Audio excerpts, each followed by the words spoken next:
రైతు సోదరులకు తెలియజేసే విషయాలు ఏమిటంటే BG3 అనే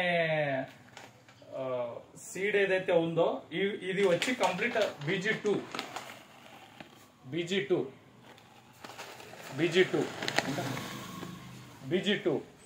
సో ఈ BG2 ఏదైతే ఉందో ఈ BG2 వరకు మాత్రమే గవర్నమెంట్ వేసుకోవడానికి పర్మిషన్ ఇచ్చింది. BG3 అనేది ఎక్కువ మట్టుకు అమ్ముతున్నారు. దాన్ని గ్లైసిల్ సీడ్ అంటారు. అది ఇల్లీగల్. దాన్ని గాన వాడితే అది ఇల్లీగల్ చేస్తారు. దానికి సంబంధించి రకరకాల కేసులు ఉన్నాయి. వాటితో పాటుగా అవి వేసుకున్న రైతులు కూడా చాలా విధాలుగా నష్టపోతున్నారు. వాటిని ఎవరు తీసుకోకండి, ముందు జాగ్రత్త చెప్తున్నా. ఎందుకంటే వాటిని తీసుకోవడం వల్ల మళ్ళా కలుపు మందు కొట్టకుండా ప్రశాంతంగా హాయిగా ఉండొచ్చు అనే ధ్యాసలో వెళ్ళిపోతారు. కానీ అలా ఉండదు. అలా చేస్తే మీరే నష్టపోయేది. రైతు సోదరులందరూ నష్టపోతారు. BG3 గానే వేసుకుంటే. BG2 మాత్రమే వేసుకోవాల్సినవి. తర్వాత ఏదైనా కంపెనీకి ఇందాక మనం చెప్పిన ట్రీట్మెంట్ థైరము ఇమ్డాక్లోప్రిడ్ కదా. అయితే ఇంకో వేరే కంపెనీది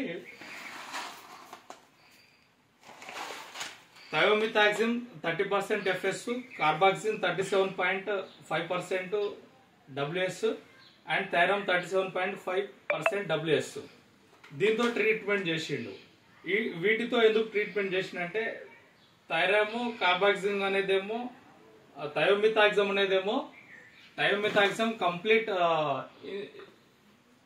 కంప్లీట్ పెస్టిసైడ్. కార్బాక్సిన్ థైరమ్ అనేదేమో ఇవి రెండు కంప్లీట్ ఏమో ఫంగిసైడ్.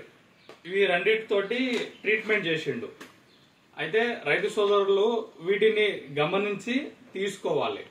సీ ట్రీట్మెంట్ చేసినదా లేదా, ఉంటే ఏ రకమైన ఈ రెడ్ కలర్ తోటి ఉంటది, ఏ రకమైనటువంటి కెమికల్ ఉపయోగించి, ఏ రకమైన రసాయనము ఉపయోగించి ట్రీట్మెంట్ చేసి విత్తన శుద్ధి చేసుకున్నారు అనేది మనం క్లియర్ గా తెలుసుకోవాల్సిన విషయం. దీన్ని చూస్తే మనకు అర్థమైపోతుంది. ఈ విధంగా ఏదైనా కంపెనీకి సంబంధించినటువంటి విత్తనాలు తీసుకునే ముందు వాటికి సంబంధించి ఇది ఒక ఎక్స్ కంపెనీది, దీనికి సంబంధించేమో ఇక్కడ కంప్లీట్ క్యూఆర్ బార్కోడ్ ఉంది.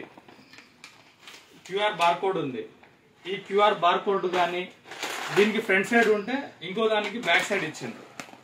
ఇలాంటివి అనేది ఖచ్చితంగా ఉంటాయి. ఇలాంటివి ఏవైతే ఉంటాయో ఇవి కంప్లీట్ వ్యాలిడ్ సీడ్స్, మిగిలినవన్నీ వ్యాలిడ్ సీడ్స్ అనేటివి కావు. జాగ్రత్తగా రైతు సోదరులు దీన్ని గమనించి పత్తి విత్తనాలు వేసుకునే ముందు ఇవి గమనించి ఈ ప్యాకెట్లు తీసుకోండి. ప్యాకెట్లు తీసుకున్న తర్వాత లైసెన్స్డ్ కలిగిన రైతుల దగ్గర, లైసెన్స్డ్ కలిగిన డీలర్ల దగ్గర నుంచి మీరు విత్తనాల ప్యాకెట్ తీసుకున్న తర్వాత రసీదు అనేది ఖచ్చితంగా తీసుకోవాలి. రసీదు అనేది ఖచ్చితంగా తీసుకుంటేనే రేపటి నాడు దీనికి సంబంధించి పంట అయిపోయే కాలం వరకు రసీదు అని మన దగ్గర పెట్టుకోవాలి.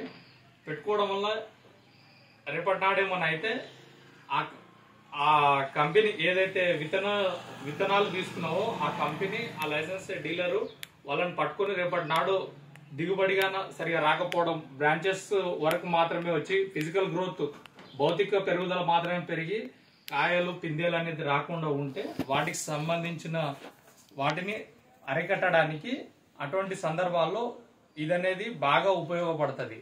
ఆ రిసిప్ట్ అనేది ప్లస్ ఈ ప్యాకెట్ అనేది విత్తనాలు వేసుకున్న తర్వాత ఈ ప్యాకెట్ ని సేన్లనే ఎక్కడైనా ఒక ప్లేస్ లో భద్రంగా దాచిపెట్టాలి. దాచిపెట్టడం వల్ల పంట కంప్లీట్ అయ్యేంత వరకు దాచిపెట్టడం వల్ల రేపటి నాడు రైతు సోదరులకు ఎటువంటి ఇబ్బంది కాకుండా రైతు